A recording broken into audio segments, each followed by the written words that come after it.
Hello guys, in this video I'm going to show you how to turn off the active now status on Instagram. Remember to watch this video until the end so you don't make any mistake, okay? And please like this video and subscribe to my channel if you find the video useful, okay?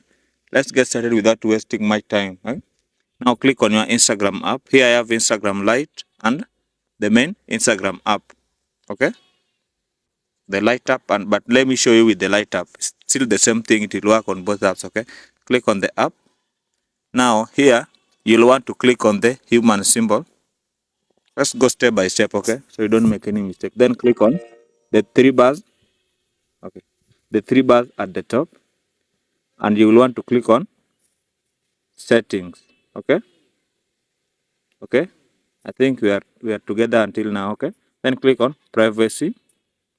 Then you want to click on activity status, okay, here. Then you see you can toggle it off or on. This one it mean will be off, but when I toggle to the right, it is on. Now we can turn off the activity status and go back to our main app like this. Now I can easily browse here without people knowing that I'm actually online. Thank you guys. Let's meet in the next video.